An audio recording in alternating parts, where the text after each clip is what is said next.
आज गोवर्धन पूजा है।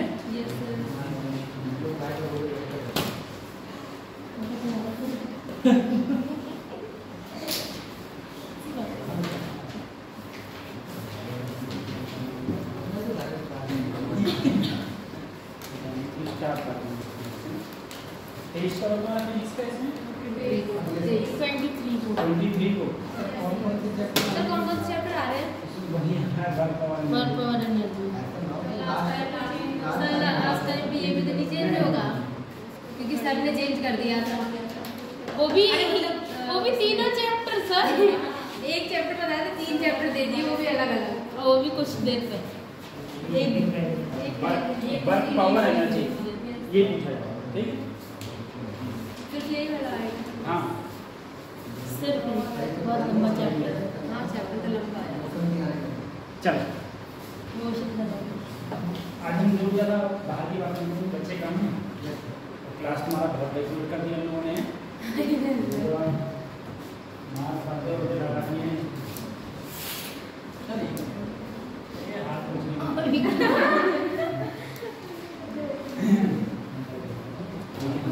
चलो हम लोग थर्मोडायनामिक्स पढ़ रहे है ना। थर्मोडायनामिक्स से ही हम लोग स्टार्ट करते हैं। अगर बताया जाए थर्मोडायनामिक्स में बहुत सारे फार्मूला से बात करते हैं मैडम, और ज़्यादा बच्चे आएंगे चलिए। थर्मोडायनामिक्स में बहुत सारे पहले तो क्वेश्चंस करेंगे धीरे धीरे, ठीक है। और क्वेश्चंस के साथ में उन्हीं चीज़ों को क्वेश्चन करेंगे जो चीज़ हमने इससे पहले पढ़ी है सर, ठीक है। और उसमें सारे फार्मूलाज भी आएंगे, हम लोग फार्मूला के बारे में डिस्कशन कर लेंगे साथ में। जैसे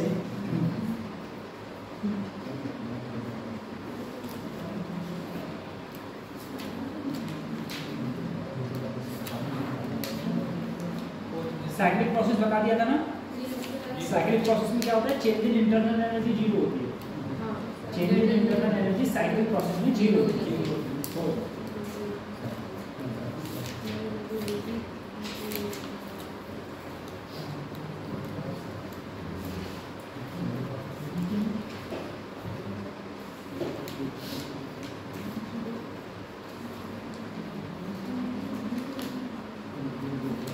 इसमें जितने भी तुम्हारे प्रोसेस थे उस प्रोसेस में अगर आइसोथर्मल पर आएगा, क्योंकि आइसोथर्मल में जो हमारे वर्कडन के फार्मूला थे वो 4 थे, और चारों की चारों में या तो एलन आ रहा था या फिर क्या आ रहा था, लॉग। अगर नीट कभी भी क्वेश्चंस पूछेगा एलन पर या लॉग पर, तो उसमें एक चीज जैसे मान लो अगर कहीं पर भी ये आ रहा है log 50/10, तो log क्या बचा 5 बचा, तो वहां पर log 5 की वैल्यू मेंशन होगी। या तो अगर log 5 की वैल्यू मेंशन नहीं होगी तो वो क्वेश्चन भी दे रखा होगा, ठीक है।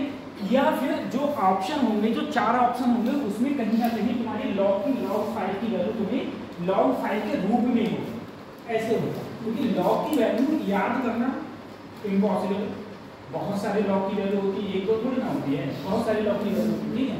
तो वहाँ पर log की वैल्यू ज़्यादा याद करना ये सब चीज़ तो वहाँ पर पॉसिबल है कि अगर क्वेश्चन आएगा तो उस हिसाब से उसमें वैल्यू भी उसमें दे रखी होगी, ठीक है।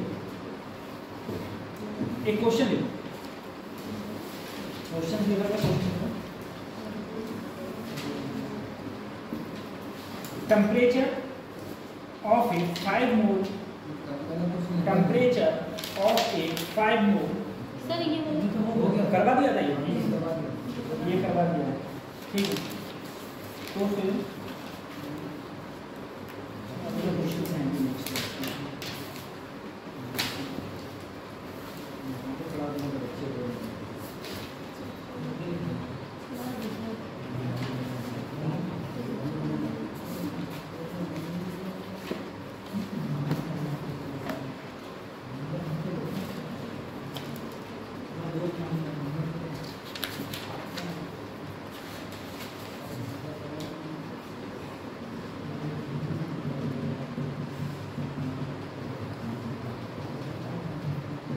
चलो ये question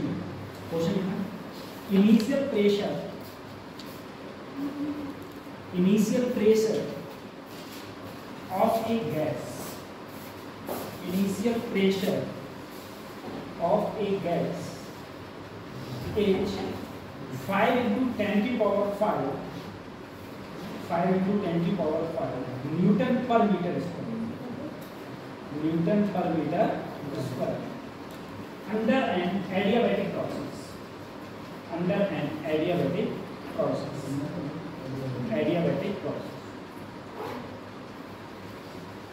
Its volume becomes 1/9 1/9. Its volume becomes 1/9 of its initial volume.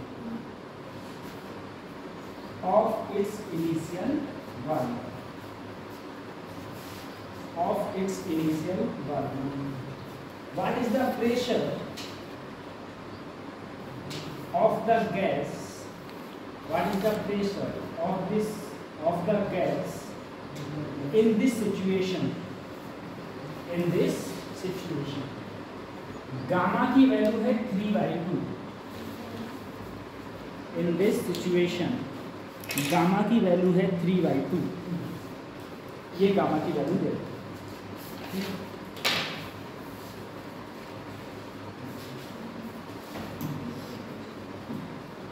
Gamma की वैल्यू ये दे रहा है. अब सबसे पहले सर इसमें ये कहा गया है एडियाबैटिक प्रोसेस है. जैसे ही एडियाबैटिक प्रोसेस आया तुरंत तुम्हें पता होना चाहिए delta Q zero delta U plus delta W और डेल्टा क्यू सर जी जीरो होता है एडियाबैटिक में.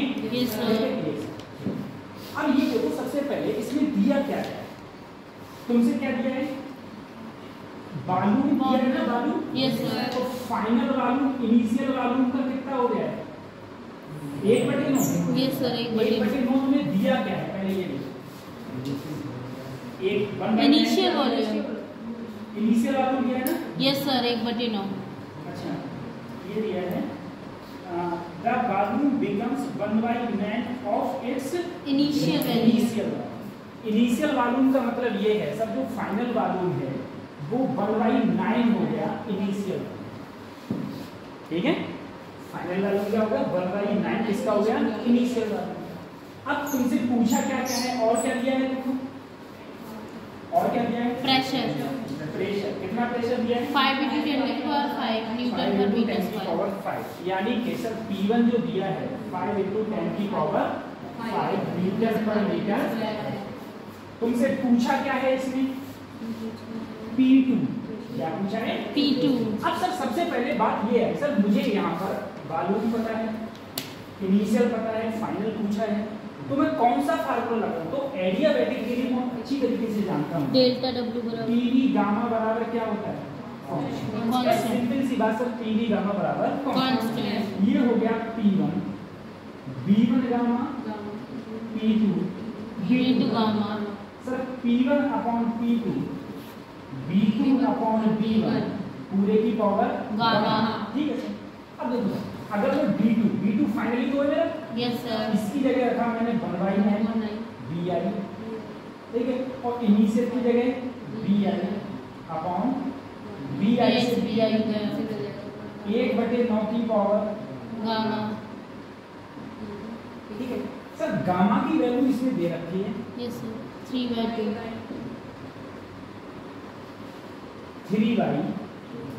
ठीक है, इसको सॉल्व करना थोड़ा टास्क है.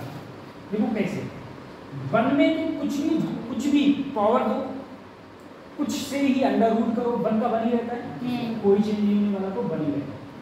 सर इसको अगर मैं लिखना चाहूँ 9 को तो 3 का स्क्वायर लिख सकता हूँ. Yes sir. और पूरे की पावर क्या हो जाएगी 3/2. अब देखो ऐसे अगर कोई कंडीशन आए तो देखो 3 की पावर 2 तो है. हाँ. इसकी अगर मल्टीप्लाई कर दो यानी कि 3/2 2 से 2 बढ़ गया. हाँ. 3 की पावर क्या बचा 3 और 3 की पावर 3 क्या हो गया 27. 3 3 जा 9 9 3 जा 27. ये आया सर P1/P2. आपको निकालना तो सर P2 था, तो ठीक है P2 तो क्या हो जाएगा 27 × P1 की वैल्यू कितनी थी 5 × 5 से 5 सकते 3 5 दूनी 10 और 3 13 5 दूनी 10 और 3 13 135 गुणा 10 की घात 5 न्यूटन पर metre square.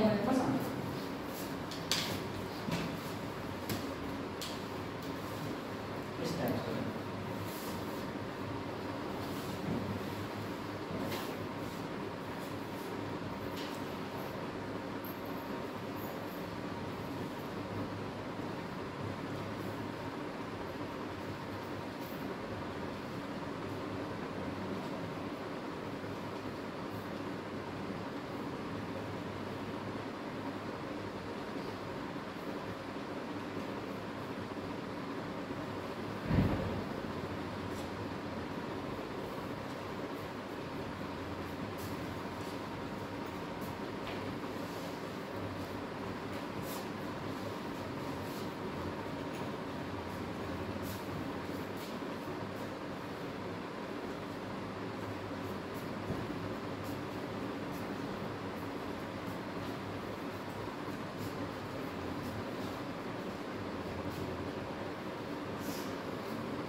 ideal monoatomic gas, a ideal monoatomic gas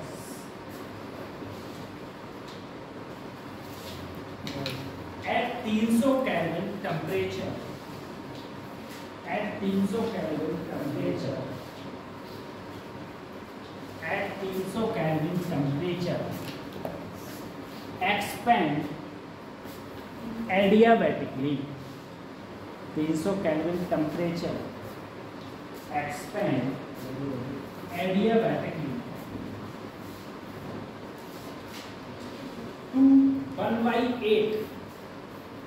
to 1/8 times to 1/8 times initial value, 1/8 times initial value. What is the final temperature? What is the final temperature? What is the final temperature? What is the final temperature? अब देखो sir इसमें भी क्या है adiabatically. अब इसमें क्या दे रखा है सर टेम्परेचर, इनिशियल टेम्परेचर कितना है 300 केल्विन, फाइनल टेम्परेचर पूछा है, ठीक है। उसने कहा फाइनल जो वॉल्यूम है ना वो 1/8 क्या है इनिशियल वॉल्यूम का। इनिशियल वॉल्यूम मैंने क्या माना V1, फाइनल वॉल्यूम क्या माना V2। ये अब इसमें एडियाबैटिकली कहा है। एडियाबैटिकली सर मैं तो ये जानता हूँ कि पीवी गामा बराबर क्या होता है, लेकिन यहाँ पर तो सर P कहीं दिया ही नहीं। यहाँ क्या दिया है P और V।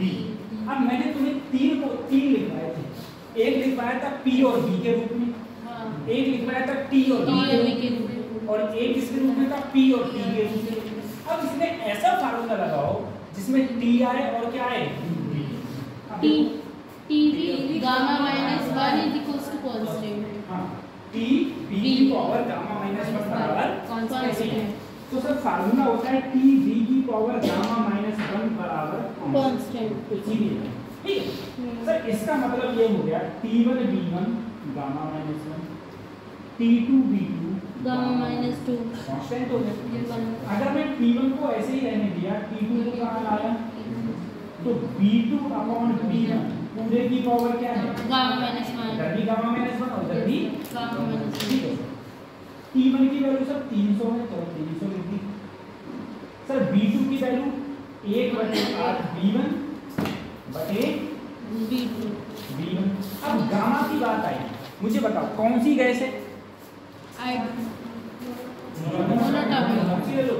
मोनोटॉमिक। गामा की वैल्यू क्या होती है?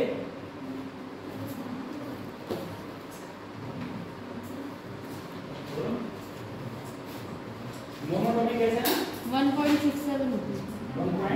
1.67 दोनों गामा की वैल्यू क्या होती है? देखो आप जानते हो, अगर आपको नहीं भी आ रहा है, मान लो भूल गए तो कोई बात नहीं सर। 5/3 3556 हाँ 3 हाँ गामा बराबर सर 1 + 2 अपॉन F तो 1 + 2 अपॉन 3 ऐड करेंगे तो 5/3 50 है। ठीक है, तो गामा की वैल्यू क्या होगी? 5/3 माइनस। अब देखो सर B1 से B1 कर गया, तो यहाँ बचा 300, यहाँ T2, यहाँ बचा 1/8 की पावर 2/3 इसमें से माइनस 2/3 प्लस का 2। अब सर जी एक पे तो कोई इफेक्ट नहीं पड़ रही है, एक ऐसे रहेगा। यहाँ पर देखो 8 को मैं क्या लिख सकता हूँ? 2 की घात 3 की घात 2/3 से, तब भी 2 की घात क्या बचा? 2 की घात 2 क्या आया? 4। 300 बटे तो T2 बराबर 1200 केल्विन।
ठीक है, अगला question.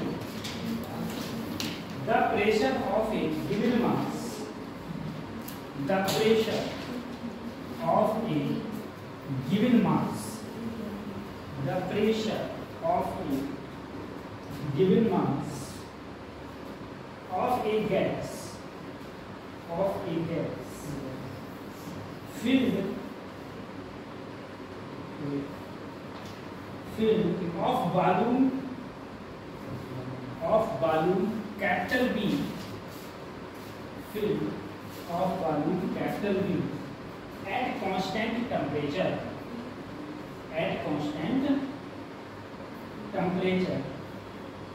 is reduced to constant temperature is reduced to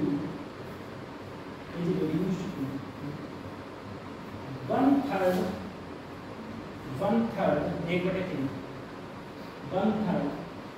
of its initial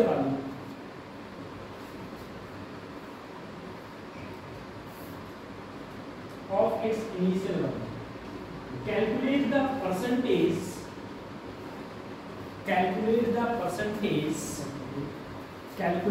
percentage change in its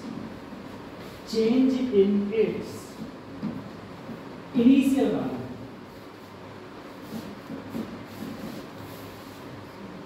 Change in its initial value.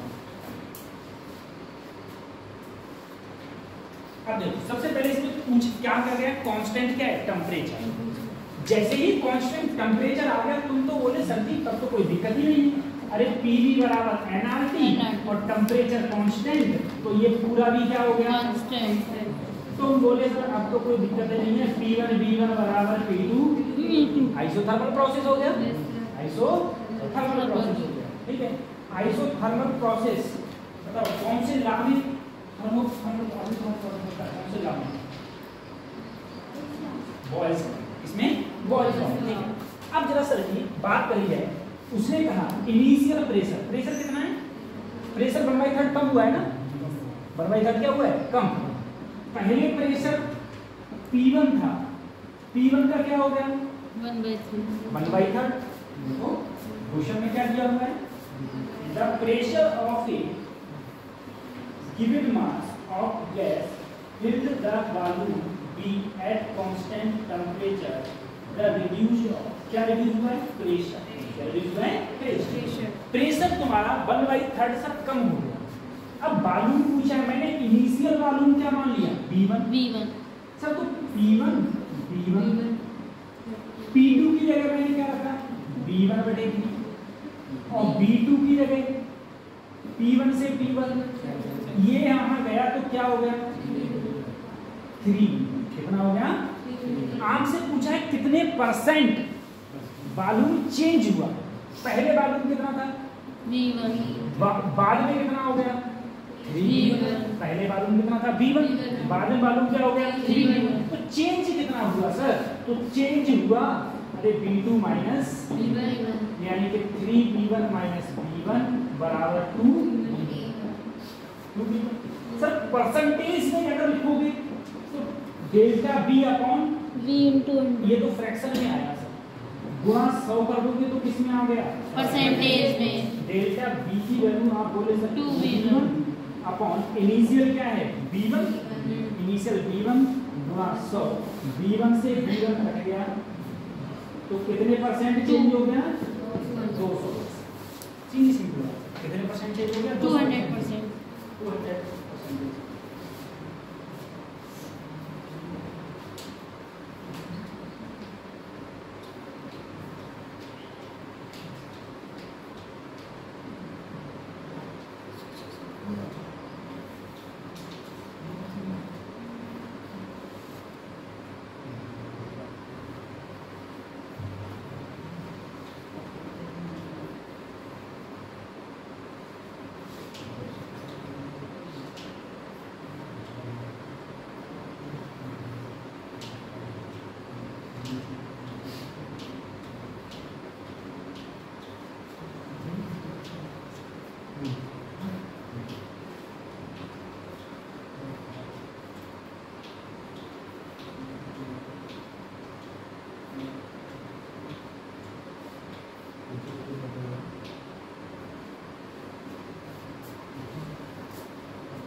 Delta B अगर मैं करूंगा तो B2 माइनस B1 करूंगा सर, B2 मेरा क्या आया 3B, तो 3B1 में से मैंने इनिशियल B1 सब्ट्रैक्ट किया तो इतना आया। जो आप जो कह रहे हो परसेंट में, अगर आप फ्रैक्शन की बात करते हैं, फ्रैक्शन तुम्हारा 2 था, फ्रैक्शन 2 था, परसेंटेज जब भी करते हैं तो फ्रैक्शन का मतलब दो, ध्यान करो, मैंने कई बार आपको बोला भी है, फ्रैक्शन का मतलब ये हो गया delta B upon B, percentage का मतलब होता है फ्रैक्शन आपका 2 आता है, लेकिन परसेंटेज नहीं बोलते उसे, सिर्फ 2 है। ठीक है, परसेंटेज में कन्वर्ट करोगे तो इनपुट आपको 100 से मल्टीप्लाई होगा।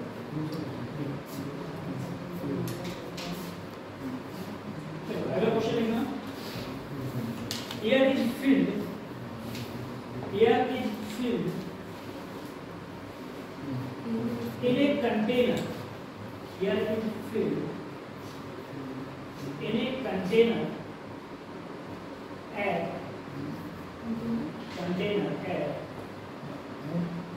333 Kelvin.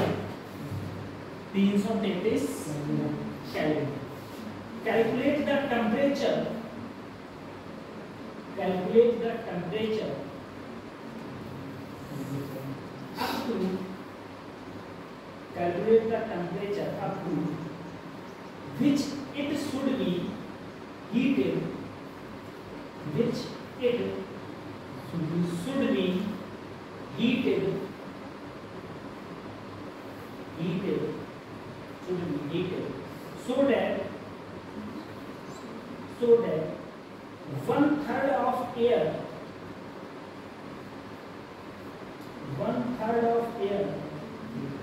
may escape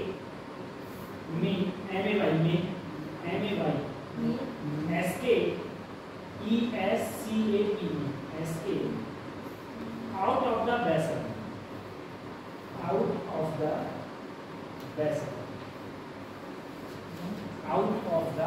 देखो इस क्वेश्चन में ये कहा गया कि तुमने कोई भी चीज भरी हुई थी कांस्टेंट टेम्परेचर, तुमने उसे इतना गर्म किया कि 1/3 इनिशियल का कितना 1/3 और वॉल्यूम इंक्रीज हो गया, तो फाइनल वॉल्यूम कितना हो जाएगा?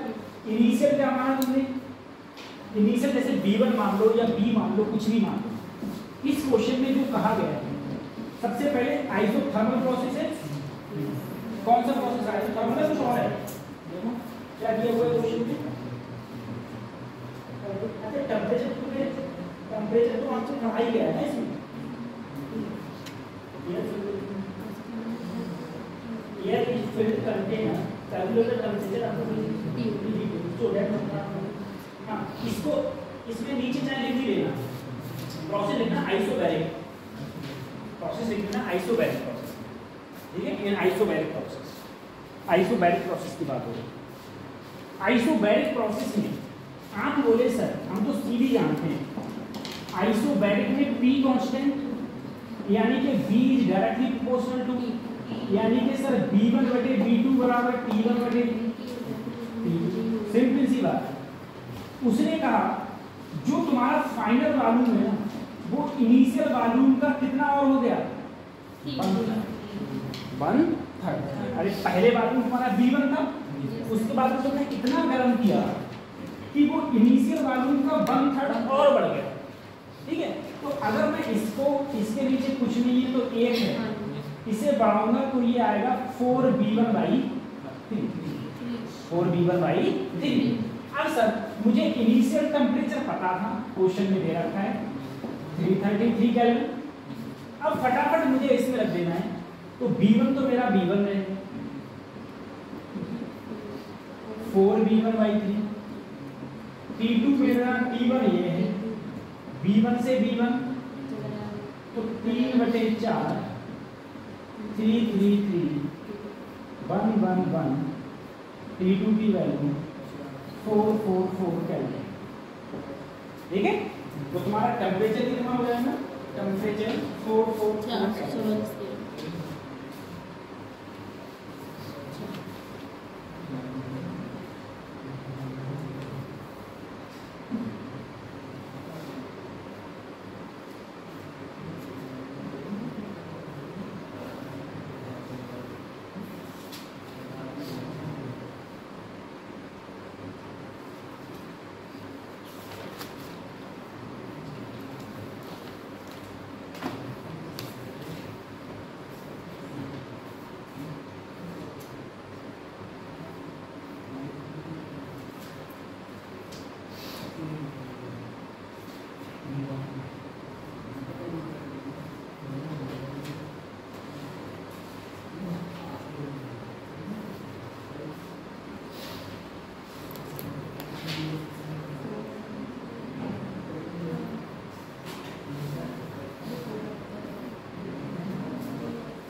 एक और भी क्वेश्चन पूछा है आपने आपसे।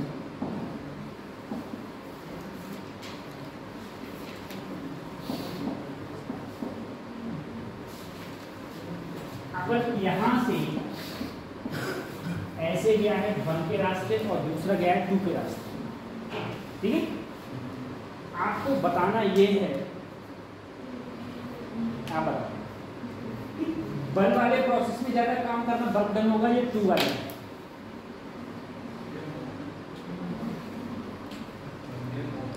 सेम होगा, दोनों में सेम होगा। तुम बताओ किसमें होगा? 1 वाले में क्यों ज्यादा होगा? तो उसका ज्यादा पेट फूला हुआ है, एरिया ज्यादा है, नीचे का एरिया क्या है सर? अगर मैं ऐसे टुक टुक करूँ इसमें, इसे इसका एरिया सर कम है, इसका एरिया क्या है ज्यादा। आप ही तो बोलते हैं एरिया होता है, सिंपल सी बात है, आप ही तो बोलते सर एरिया, जिसका एरिया ज्यादा उसका वर्क डन नहीं ज्यादा, ठीक है। अब देखो एक तरफ P और एक तरफ V, कौन सा प्रोसेस? देखिए आप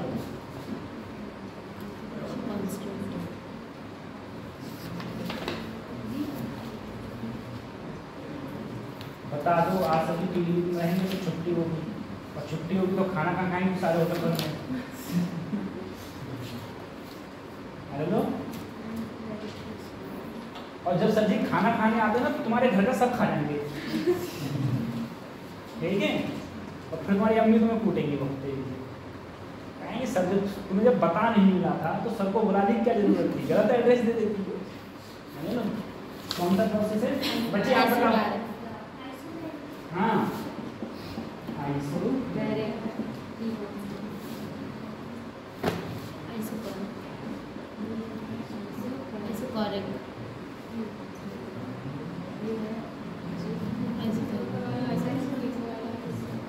ये वाला कौन सा है?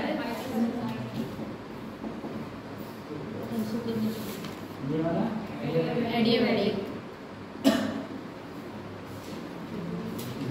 अब मैं तुमसे ये पूछूं, वर्क डन पूछूं, वर्क डन मैंने इसलिए ये लिखा है, इससे पहले तुम इससे पहले तुम करा चुके, सबसे ज्यादा वर्क डन किसका होगा? सबसे ज्यादा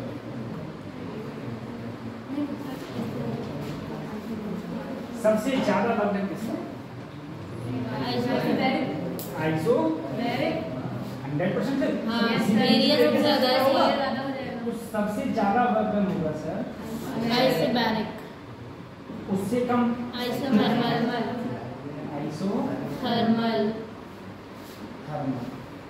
उससे कम एडियाबैटिक, और उससे कम आइसोकोरिक,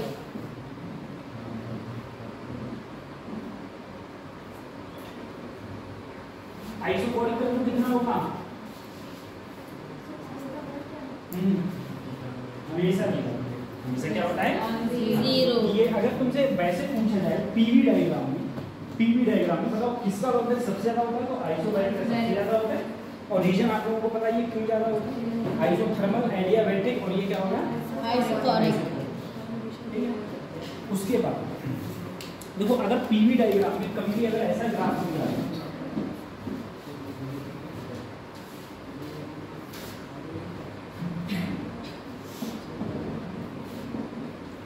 पीवी डायग्राम अगर कोई ग्राफ इस टाइप से आए कि मान लो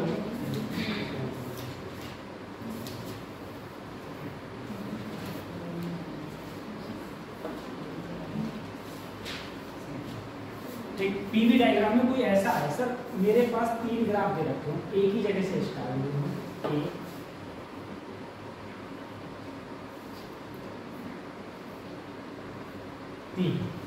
तो याद रखना अगर तुमसे पूछा जाए ये फर्स्ट गैस है, ये सेकंड गैस है, ये थर्ड गैस है, तो जो सबसे हल्का होता है वो क्या होता है? ऊपर। और सबसे हल्का गामा किसका होता है? सबसे हल्का गामा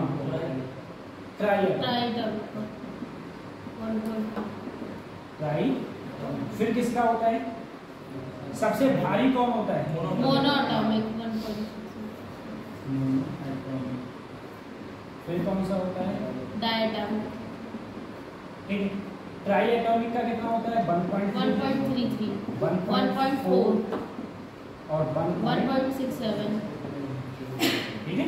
अगर ऐसे करके भी ग्राफ है तो आपको याद रखना है जो सबसे ज्यादा भारी होती है वो सबसे नीचे होती है। ठीक है। जैसे मान लो अब ये क्वेश्चन इसमें कैसे पूछेगा, क्वेश्चन आपसे ऐसे कहेगा कि उसने कोई एक वो कह देगा कि उसने एक आर्गन गैस ले ली, एक उसने नाइट्रोजन गैस ले ली, एक उसने कुछ भी मान लो NH3 या CO2 कुछ भी ले, तो आपको पता है सर ये मोनो है, ये डाई है और ये ट्राई। ठीक है। अब आप बोले कि सर आपसे पूछा जाएगा कि बताओ इनमें से फर्स्ट सेकंड थर्ड, ठीक है, तो थर्ड स्लोप किसका होगा? सबसे ज्यादा स्लोप किसका होगा? तो सबसे ज्यादा भारी है। सबसे ज्यादा भारी कौन सी होती है? आर्गन। आर्गन सबसे ज्यादा इसी का तो होता है, तो सर आर्गन को लिखो। फिर किसका लिखोगे? डायटॉमिक। सबसे ऊपर कौन सा रहेगा? CO2 या फिर पॉलीएटॉमिक। इस टाइप से क्वेश्चन पूछिए।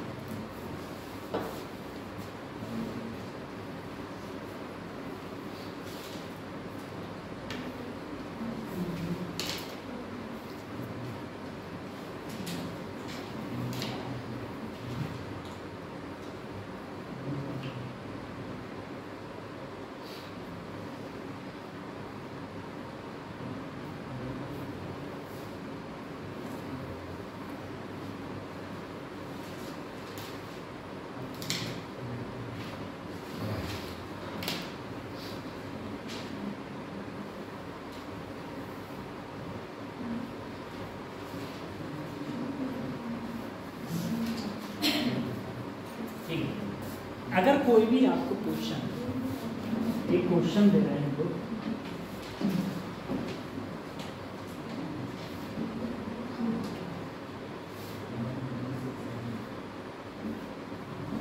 एक तरफ प्रेशर है, एक तरफ है।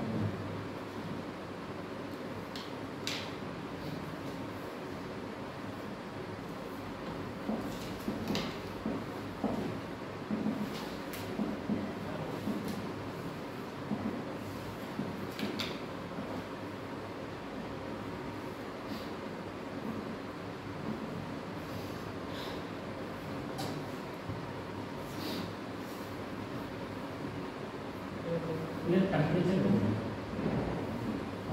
थोड़ा चेंज कर दीजिए। ठीक है। ये कोई कॉन्सेप्ट है आपके पास।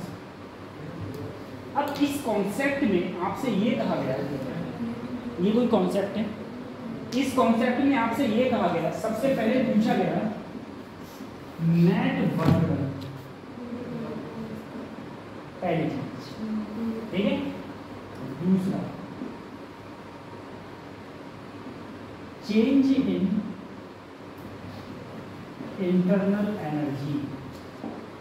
ठीक है। Third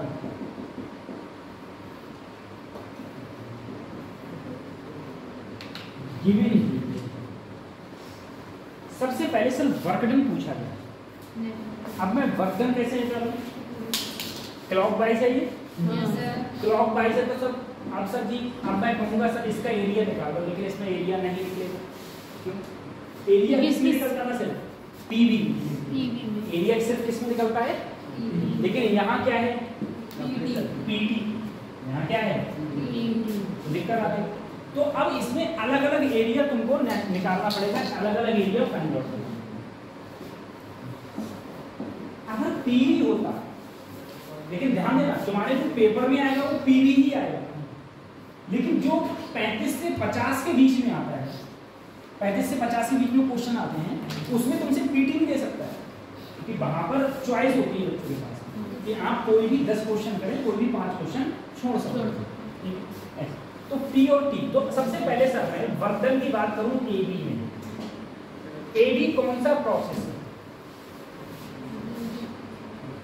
isobaric. आइसोबैरिक में वर्क डन का फार्मूला क्या होता है? आइसोबैरिक में वर्क डन का फार्मूला क्या है?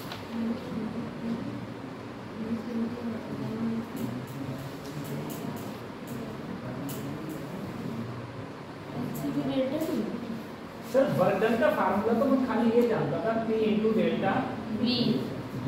लेकिन यहाँ पर वॉल्यूम तो चेंज दिखाई नहीं रहा। हाँ। यहाँ पर क्या चेंज दिखा रहा है? टेम्परेचर। क्या दिखा रहा है? तो क्या मैं इसी को NR डेल्टा टी लिखता था सर? क्या लिखता था? NR delta T. इसमें मुझे मोल पता नहीं है। अगर मोल नहीं पता तो मैं क्या मानूं?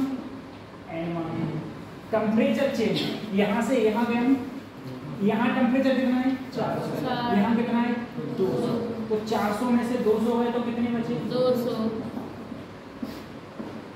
क्या 200 NR आएगा? 200 करना है। अब मैं इस वाले में कौन सा प्रोसेस है?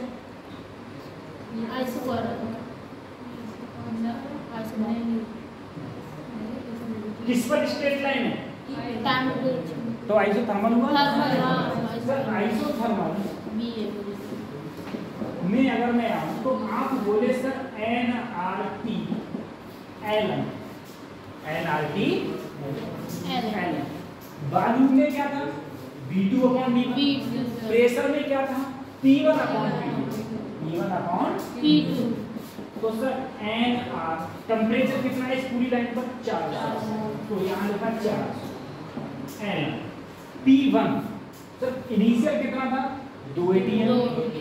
फाइनल कितना हो गया? तो यहाँ पर क्या लिखेंगे? 2/, तो 400 के हिस्से, तो 400 NR Ln। पेपर में आपको Ln2 की वैल्यू दे रखी होगी, ठीक है। अब मैं किस पर आऊं सर? CD पर। किस पर आया? CD पर, ठीक है। अगर मैं C और D पर आया तो C और D में मैंने देखा सर यहाँ पर क्या कांस्टेंट है? Pressure constant. चेंज क्या हो रहा है? टेम्परेचर। तो मैं क्या लिखूंगा सर? वही NR डेल्टा टी। NR ऐसे ही। अब देखो टेम्परेचर बाद में कितना हो गया? पहले कितना है? तो 200 में से जब 400 जाएंगे तो माइनस के 200 NR। ये तो आएगा सर। अब मैं किस में जाऊं? DA। D, ठीक है। DA में गया तो सर इसमें आइसोथर्मल है। तो NR टेम्परेचर कितना है? 200 केल्विन। Ln P1 कहां से गया हूं? 1 से। कहां पर गया हूं? 2 पर। तो 1 अपॉन, तो ये क्या आया? 200 NR Ln 1/2। सही है। तुमसे क्या पूछा गया? Net work done. तो सर जी जो W नेट हुआ ना, तुम क्या करो, जितने भी तुम्हारे प्रोसेस आए हैं AB, BC, CD, DA, सबको जोड़ दो। जोड़ के जो वैल्यू आएगी वो क्या आएगी? Sir change in internal energy. Change in internal energy. तो आप जानती हैं साइक्लिक प्रोसेस में इंटरनल एनर्जी क्या होती है? 0। तो सेकंड वाला में रहेगा डेल्टा U की वैल्यू। सर हीट गिवन का मतलब ये हो गया सर डेल्टा Q बराबर delta U plus delta W होता है। जब डेल्टा U ही क्या है? 0। तो डेल्टा Q किसके बराबर होगा? डेल्टा W के। ठीक। तो जो डेल्टा W आएगा वही क्या है? Delta Q। सही है? Yes sir. ऐसे तो इस टाइप का हर क्वेश्चन आने की संभावना ना के बराबर तो नहीं ही है, ठीक है। लेकिन वही है कि अगर पूछे तो हम लोग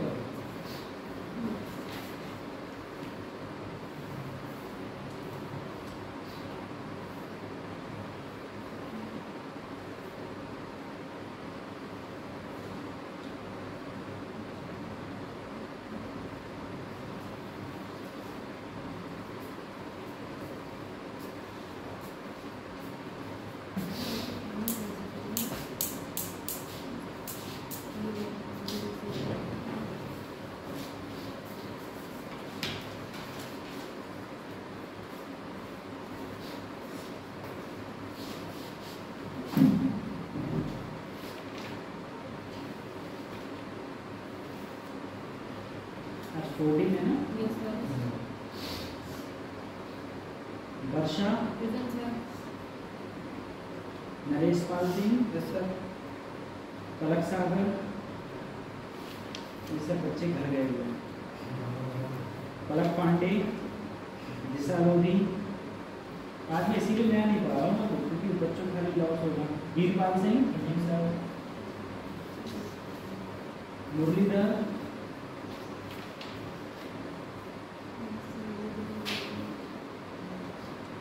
वीरपाल सिंह, आपको दो बार नाम क्यों नहीं किया? आरती, प्रेजेंट सर। विकास, विकास जी आपका नाम है? आपका बायोलॉजी थी मैथ था? इंटर में बायोलॉजी थी मैथ था? बायो थी। कितने परसेंट नंबर थे? 63। Naresh Pal Singh, Nisha, Prempal, Kritikari, Hemant Singh, Chhaya Gangwar, Mahvish, Hadia, Mahelu, present sir. Lugna, present sir. Umra, Tahoor, Wamiq, यूशरा, अर्निक, Shivam, प्रशुन्य, महक, लक्ष्मी, कशिश।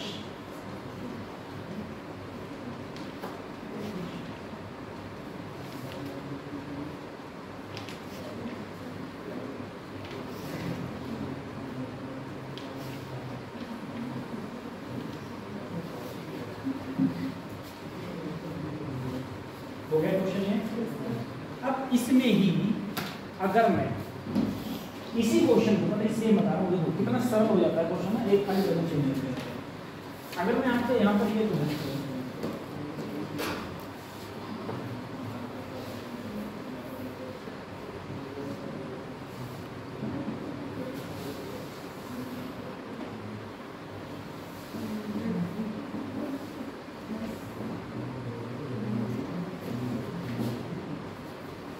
यही चीज निकालनी है, सब कुछ नेट वर्क निकालना है सिर्फ। अब ये किसमें आ गया?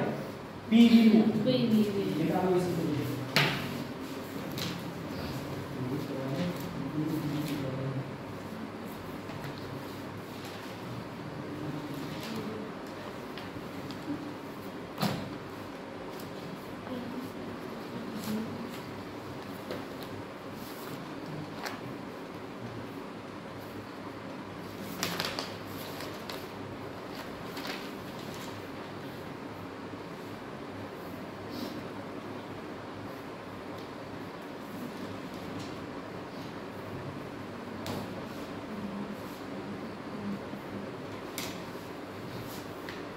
पटाखा में छुड़ाए थे सभी लोगों ने।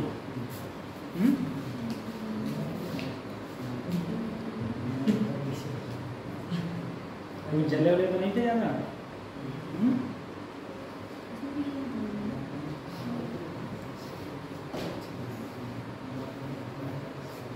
पटाखे में गांव में कम सहयोग करता है, गांव में कम पटाखे और अवसर भी बहुत किया इस चीज को गाँव। और मैंने देखा कि जितनी ज़्यादा पढ़ी लिखी होगी है ना, वो उतना ज़्यादा चढ़ाती है। तो ज्ञान किसे देती है? ज्ञान किसे देंगे? पहले तो ज्ञान किसे देंगे? ज्ञान उनको देंगे जो बेचारे खुद सक्षम नहीं है। वो उस बेचारे के पास तो वैसे ही पैसे नहीं है, मुझे दे रहे हो ज्ञान।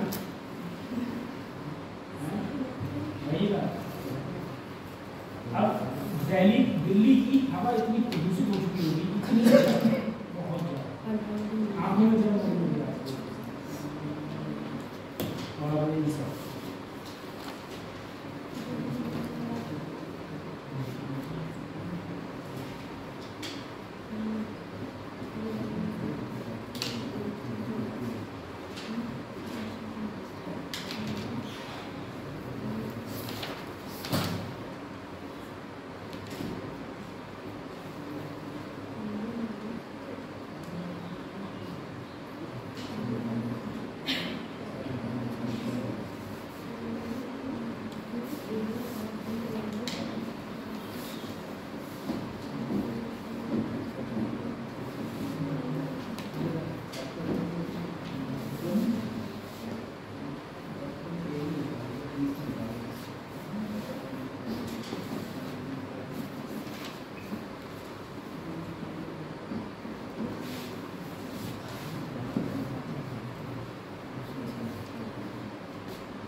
ठीक है, अब हम लोग बात करें सर। सबसे पहले बर्डन की बात करें तो बर्डन क्या करें हम लोग?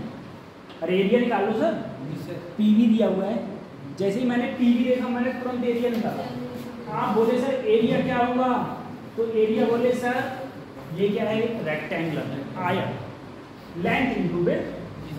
तो देखो 100 में से क्या घटाओ 10, तो सर जी 100 माइनस 10 और गुणा क्या है, इसे मत बोलो 10 की घात माइनस 5, या फिर तुम ऐसे लिख दो 100 गुणा 10 की घात माइनस 5, 10 गुणा 10 की घात माइनस 5, तो 10 की घात माइनस 5 का हो जाएगा कॉमन।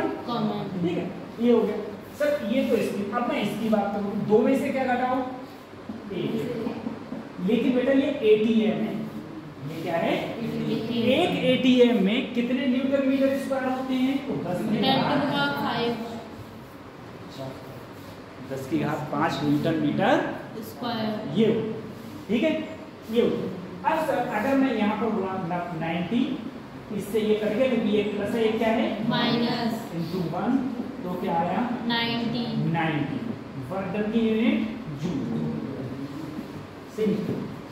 आ गया sir. Change in internal energy क्या होगी, 0, क्या होगी, और आप ही तो बोले सर अगर सेकंड क्या हो जाएगी 0, क्योंकि डेल्टा यू क्या होता है 0। लेकिन थर्ड में बोले सर डेल्टा क्यू किसके बराबर होता है, delta U plus delta W, ये 0, तो वर्गनी 90 आया है, तो यही क्या हो गई, गिवन हीट। ये क्या हो गई, बात समझ मारिए, गिवन हीट क्या आई 90। सर यहाँ पर वर्गन प्लस क्यों आया, माइनस क्यों नहीं किया अपन ने, कहाँ पर वर्ग को माइनस क्यों नहीं किया, माइनस तब करते जब ये कैसा चलता, एंटी क्लॉकवाइज, एंटी क्लॉकवाइज, तो माइनस होता, तो डेल्टा क्यू भी क्या होता, माइनस होता। इस देखो डेल्टा क्यू पॉजिटिव का मतलब है कि तुमने सिस्टम को हीट दी है, ठीक है। नेगेटिव का मतलब क्या होता है कि सिस्टम ने तुम्हें हीट दी है, सिस्टम ने तुम्हें हीट दी। अब सर हीट देना ये और हीट को कंज्यूम करना क्या होता है, जैसे मान लो तुम गुनगुने पानी में अपने पैर डालो, तो गुनगुना पानी तुम्हें हीट देगा, ठीक है।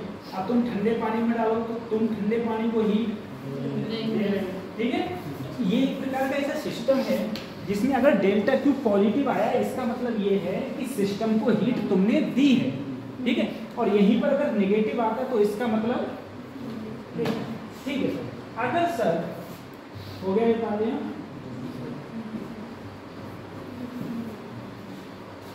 अब क्या हो जाता है,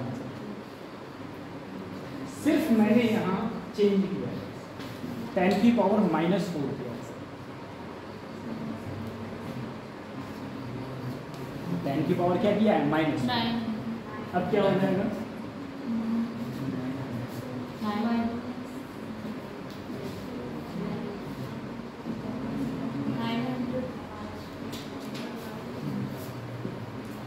आप मुझे बताओ वर्डन कितना आएगा सर जी,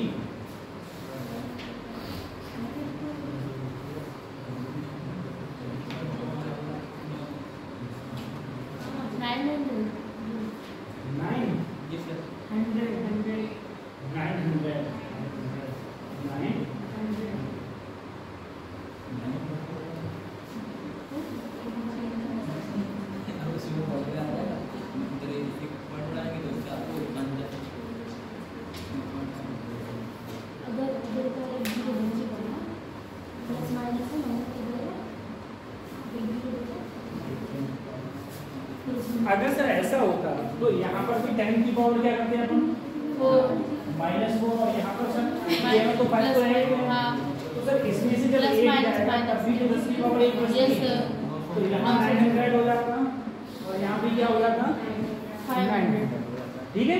तो हम क्वेश्चन को इस टाइप से कर सकते हैं, क्वेश्चन को इस टाइप से कर सकते हैं।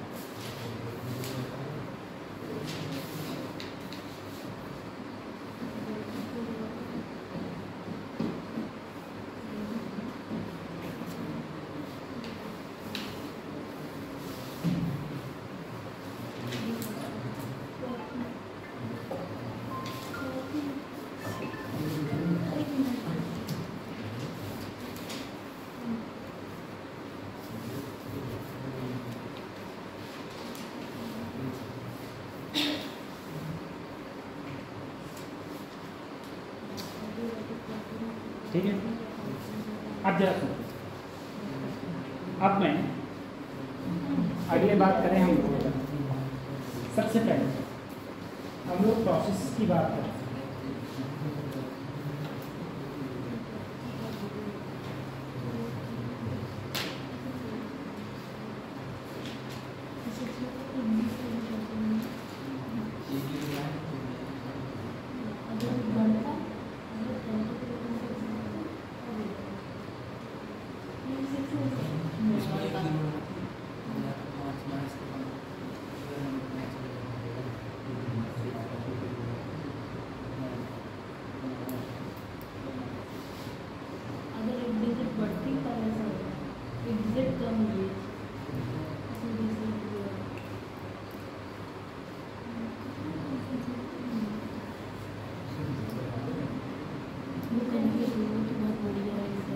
ठीक है, अब हम लोग प्रोसेस की बात करते हैं। सबसे पहले देखो, अगर ये जितने भी प्रोसेस है, एक बार तुम सारी वो सारणी याद करना, सारणी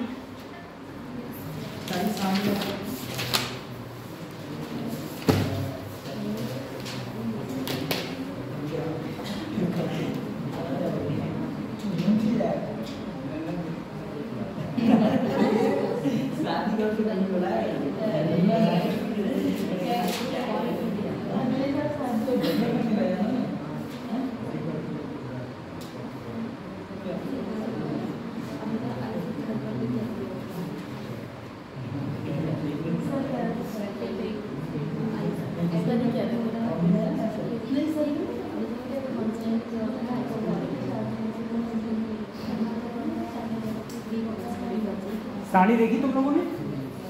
ठीक है, अब जरा सारणी में देखो, इसके सारे याद होने चाहिए कि जितने भी प्रोसेस हैं वो सारे प्रोसेस पता होना चाहिए, क्योंकि इसके ऊपर थ्योरेटिकल क्वेश्चंस बनेगा, जो भी बनेगा वो सारा इसके ऊपर थ्योरेटिकल क्वेश्चंस बनेगा। ठीक है, और सारे वर्धन याद होना चाहिए, सभी में टेम्परेचर याद होना चाहिए, ये सब पता होना चाहिए आपके, तभी चीज़ें चल रही हैं। ठीक है, चलो मैं इसे थोड़ा अगले बढ़ा देता हूँ। हम लोग बात करें थोड़ा हीट इंजन के बारे में।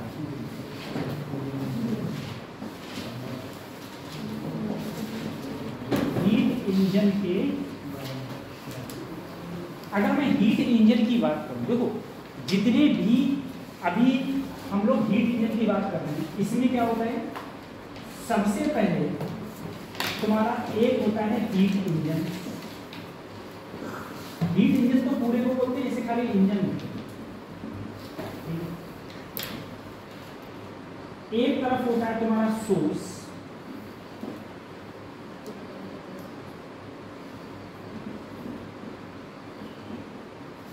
एक तरफ होता है तुम्हारा सिंक। अब देखो सोर्स और सिंक ये है क्या? सोर्स का मतलब ये हो गया कि यहां से हीट कहां गई, इंजन के पास। मान लो हीट कितनी गई, Q1, इसके पास हीट Q1 गई और इस इंजन ने वर्क डन कर दिया W1, या W का वर्क डन कर दिया, और यहां से हीट कितनी दी इसने, Q1, काम इसने कितना कर दिया, W। तो कितनी हीट बची, मैंने कहा मान लो हीट बची Q2, और वो किसमें चली गई, सिंक। सिंपल सी बात। जैसे हम लोग अगर उदाहरण के तौर पे लें, जैसे मोटरसाइकिल होती है, हमने तेल डाला, तेल क्या होता है सर, इंजन में जो भी सिलेंडर होता है, उस सिलेंडर में तेल जलता है, उस जलने की वजह से सिलेंडर ऊपर नीचे होता है, जिससे क्या होगा, तुम्हारा पहिया घूमता है, पहिया घूमा यानी कि पहिया चला, गाड़ी चली तो गाड़ी ने क्या किया, वर्क डन। और हीट कितनी दी सिलेंडर से, Q1, कितनी दी, Q1, कार्य कर दिया W। बाकी जो हीट थी वो बाहर निकल गई, जो किस किस के रूप में निकलती है, जैसे साइलेंसर में निकल गई, साइलेंसर गर्म हो जाता है, या हमारा इंजन भी देखा होगा आपने, इंजन गर्म होता है, इंजन के ऊपर अगर हमारा पैर रख दे तो जल जाता है पूरी तरीके से। ठीक है, तो उसी टाइप से तो ये सारी हीट इधर निकल गई। अगर मैं यहाँ से बात करूँ, सर हीट मैंने कितनी ली थी, Q1, बाहर कितनी निकली, Q2 प्लस अगर मैं W की बात करूँ, Q1 ऐसे रहने दिया, इसे इधर लाया तो क्या हो गया, W क्या हो गया, वर्क डन। W क्या हो गया, तो वर्क डन का वैल्यू आया Q1 माइनस Q2। अगर मैं इसकी एफिशिएंसी की बात करूँ, एफिशिएंसी को हम डिनोट किससे करते हैं, ईटा से। तो एफिशिएंसी का फार्मूला होता है work done upon given heat, work done upon given heat. Sir work done कितना है, W, और मैंने हीट कितनी दी, तो हीट कितनी दी, Q1, तो यहाँ पर रहेगा Q। सर वर्क डन जो आया वो आया मेरा Q1 minus Q2 upon Q1। सबको अलग अलग कर दूं, अलग अलग किया तो Q1 बटे Q1 Q2 अपॉन, ठीक है। ये क्या है सर, एफिशिएंसी। अगर इससे ये कैंसिल करोगे तो 1 माइनस Q2 अपॉन Q1, ये एफिशिएंसी है। yes, अगर सर मैं इसे परसेंटेज में लिखूंगा एफिशिएंसी को, तो 1 minus Q2 upon Q1 into 100, तो मेरी एफिशिएंसी किस में आएगी, परसेंटेज में। तो मेरी एफिशिएंसी परसेंटेज में, इसे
इसके बाद में Q1 Q2 पर बात करते हैं।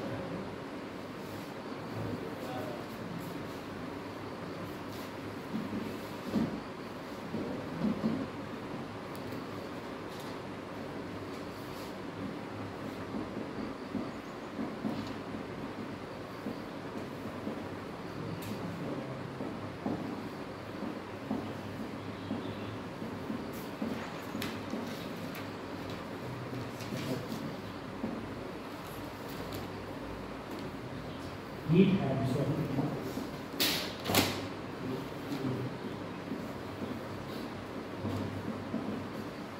और ये क्या थी तुम्हारी एफिशिएंसी, ठीक है। Heat given, heat absorb, absorb नहीं हीट रिलीज,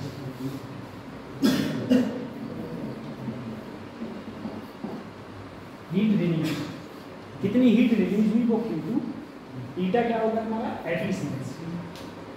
अब जरा एक बात सोचो सर, मैं तो सीधे जानता हूँ एफिशिएंसी का जो फार्मूला होता है हीट इंजन के, जो एफिशिएंसी का फार्मूला है वो है 1 minus Q2 upon Q1 into 100। अगर परसेंटेज में लेना है, मुझे बताओ एफिशिएंसी 100% कब हो, एफिशिएंसी 100% कब होगी, जब Q2 की वैल्यू क्या हो, 0, ये वैल्यू 0 हो गई, तो ये पूरी वैल्यू क्या हो जाएगी, अगर ये वैल्यू 0 हो गई तो खाली इधर 1 बचा, इधर 100 बचा, चक्का 100% बची। Yes sir. क्या बची? 100%। अब अगर बात आए सर एफिशिएंसी, सर Q2 बराबर 0 का मतलब क्या है? Q2 बराबर 0 का मतलब ये है कि जो भी तुम्हारा हीट इंजन है, जो भी तुम्हारा इंजन है वो गर्म ना पड़े। दूसरी चीज जो साइलेंसर होता है, साइलेंसर से हीट बाहर निकलती है, यस सर। वो भी कभी नहीं निकलेगा, कभी 0 है। लेकिन ऐसा हो ही नहीं सकता। हाँ। ऐसा हो ही नहीं सकता कि किसी भी चीज की एफिशिएंसी 100% हो जाए, ठीक है? तो ऐसा नहीं है। लेकिन अगर तुमसे क्वेश्चन में पूछ लिया गया कि बताओ एफिशिएंसी 100% हीट इंजन की कब होगी, तो कब होगी? जब हीट रिलीज कितनी हो? 0। यानी कि अगर हीट रिलीज 0 हो, मुझे बताओ अगर हीट रिलीज 0 होगी, आप बोले सर Q1 बराबर Q2 प्लस W था। अगर Q2 क्या हो गई, तो इसका मतलब जितनी तुमने हीट दी सारी की सारी हीट किसमें निकल गई? वर्क। सारी की सारी कहाँ चली गई? वर्क। ठीक है सर, जितना होगा। अब अगर तुमसे कहा जाए कि बताओ एफिशिएंसी 0% कब होगी, तो 0% कब होगी? जब Q2 किसके बराबर हो? Q1। जब Q2 किसके बराबर हो? अगर मुझे बताओ Q2 Q1 के मैं बराबर कर दूं तो ये आपस में कट जाएंगे, कट के यहाँ पर क्या आएगा? 1। अगर ये हो कर दिया तो सर यहाँ पर 1 माइनस Q2 को Q1 के बराबर मैंने कर दिया, ये कैंसिल आउट होके 1 आया, 1 में से 1 गया तो कितना आया? क्या 0% है? ठीक है। अगर Q2 Q1 के बराबर हो गई, Q2 किसके बराबर हो गया? Q2 Q1 के बराबर, ठीक है। तो वर्क डन कितना हुआ? 0। क्योंकि सर Q1 बराबर क्या होता है? Q2 plus W। अगर इसकी जगह पर भी मैंने Q1 कर दिया, ठीक है, ये इधर आया तो क्या बचा? 0। यानी कि वर्क डन कितना होगा? तुम हीट कितनी ही देते रहो, हीट कितनी ही देते रहो, तुम्हारा कार्य होगा ही नहीं, क्योंकि कार्य कितना हो गया? 0 हो गया। तो इस तो तब तुम्हारा एफिशिएंसी कितनी हो जाएगी? तब हम लोगों की एफिशिएंसी 0% हो जाएगी।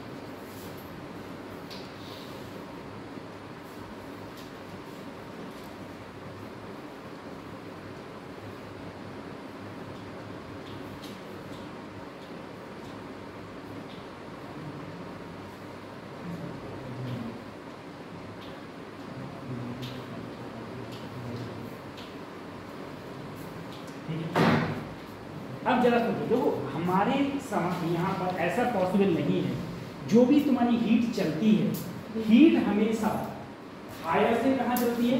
लोअर की साइड। हायर से हमेशा लोअर की साइड चलती है। कभी ऐसा नहीं होता कि अपने आप हीट अपने आप लोअर से कहाँ चले? हायर चले। लेकिन मान लो कि जैसे अगर किसी भी कमरे में AC लगी हुई है या रेफ्रिजरेटर जानते हैं ना? Yes sir. फ्रिज की बात कर रहे हैं। अगर रेफ्रिजरेटर है, रेफ्रिजरेटर में क्या होता है? रेफ्रिजरेटर में जो चीज ठंडी होती है वो और ठंडी होती जाती है। हाँ। यानी कि अंदर से ऊष्मा निकल के कहाँ जाती है? बाहर। यानी कि जो वहां पर हीट चलती है वो हीट चलती है कोल्ड से हॉट की, कोल्ड से हॉट की। लेकिन रियलिटी में ऐसा पॉसिबल नहीं। भाई रेफ्रिजरेटर क्या काम करता है? ठंडे को ठंडा, बाहर टेम्परेचर कुछ होगा, रेफ्रिजरेटर के अंदर टेम्परेचर कुछ होगा। ऐसे AC भी हमारी क्या काम करती है? और ठंडा करती है। AC तो AC करती क्या है? AC क्या करती है? अंदर की हीट को निकाल के कहाँ फेंकती है? बाहर की।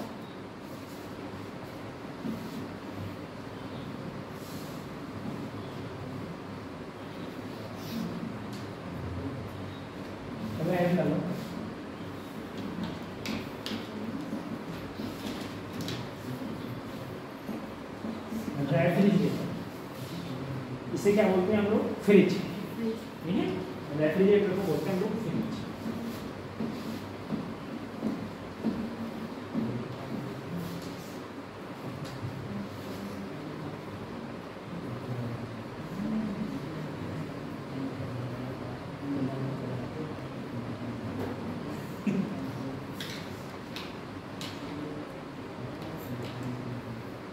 यहाँ है सिंक, एक तरफ होता है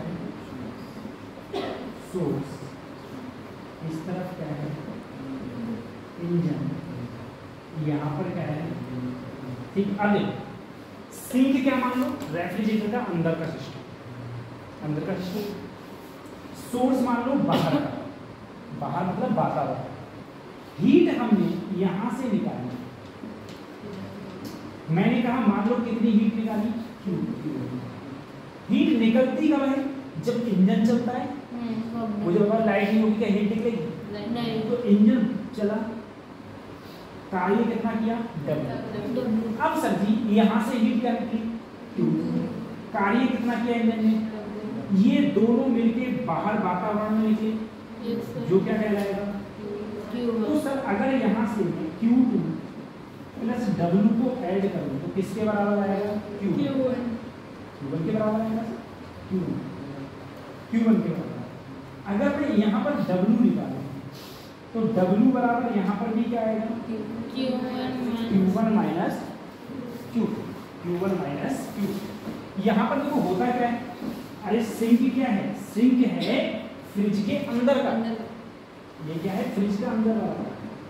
एक मिनट समझने के लिए बता रहा हूँ, फ्रिज के अंदर ये क्या चल रही है, ये मोटर चल रही है। अरे मोटर चलती है, मोटर नहीं चलेगी तो फिर ठंडा भी तो नहीं होगा। वो मोटर नहीं चली, उसने कितना वर्क डन किया, W।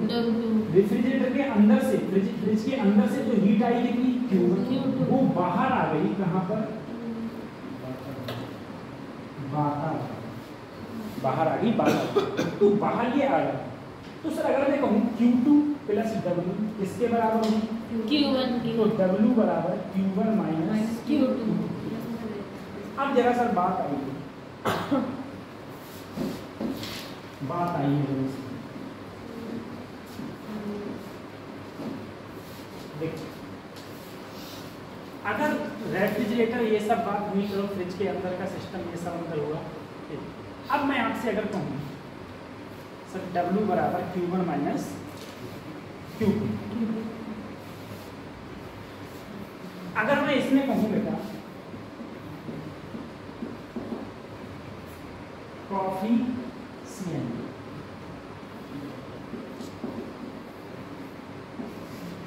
इसे बोलते हैं परफॉर्मेंस, इसे डिनोट करते हैं हम लोग बीटा से। और जो बीटा होता है वो होता है Q2 अपॉन W। उससे पहले क्या था, एफिशिएंसी ऑफ हीटिंग, यहाँ पर क्या है beta, coefficient of performance. Beta क्या होता है, Q2 अपॉन W।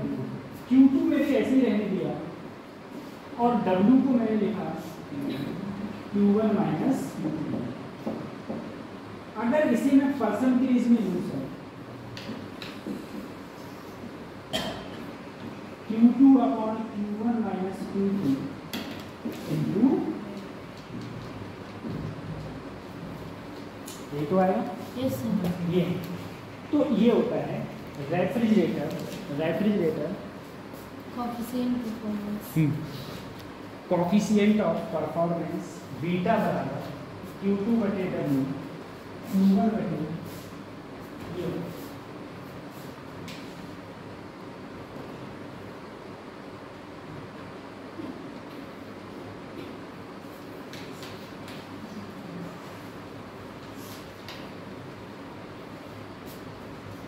अब आपको इसमें ये बताना है सर कि तुम्हारा बीटा 0 कब होगा और बीटा 100% का, जब इसमें 0 कब होगा, Q की वैल्यू 0 होगी तो 0। अच्छा 100% तो होगा ही, हाँ 100% तो होगी, इनफाइनाइट हो जाएगा। जब सबसे पहले 0 कब होगा, अगर बीटा 0 की बात आएगी तो 0 होगा जब Q2 की वैल्यू क्या हो जाएगी, 0। जब ऊपर वाली ही 0 हो जाएगी तो बीटा भी क्या आ जाएगा, 0। ठीक है। उसके बाद 100% कब होगा, 100%, तो 100% का होगा जब Q1 वो 100% इनफिनिट हो जाएगा। जब Q1 किसके बराबर हो जाएगा? Q2 Q2 के बराबर हो जाएगा तो नीचे जीरो नहीं आ जाएगा, और नीचे जीरो आ गया तो बीटा क्या हो जाएगा? इनफाइनाइट।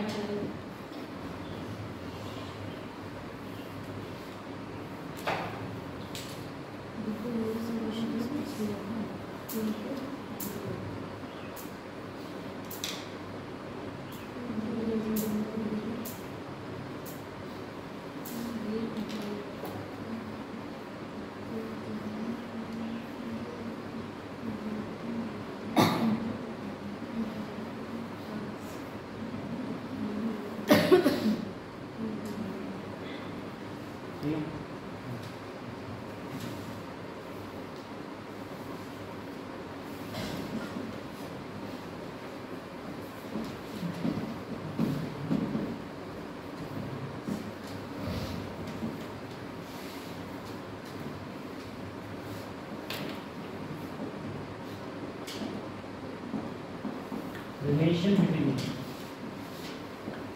beta and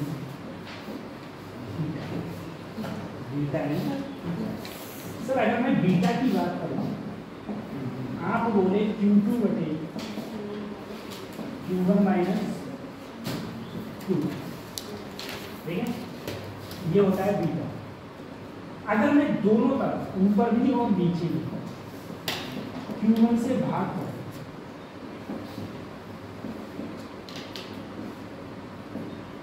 Q1 से ऊपर नीचे मैं Q1 से क्या कर दूं? भाग कर दूं। तो ये देखो Q2 बटे Q1 यहाँ पर ये कैंसिल आउट हुआ,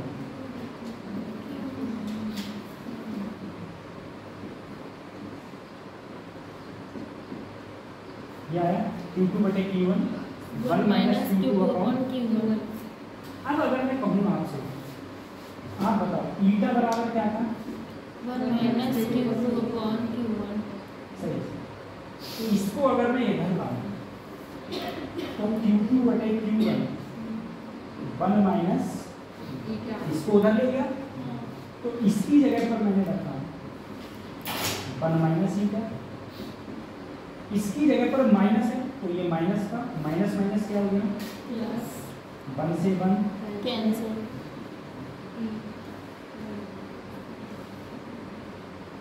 ये किसका फार्मूला है? रिलेशन आया बीटा का और ईटा। तो बीटा और ईटा का रिलेशन होता है beta equal to 1 minus eta upon eta.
इसके बाद हमारी क्लास कब है?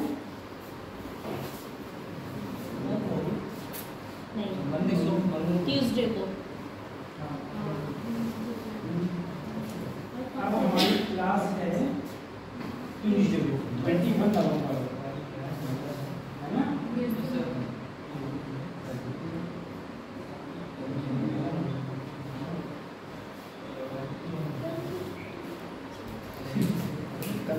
ठीक है भैया तुलसी है ना।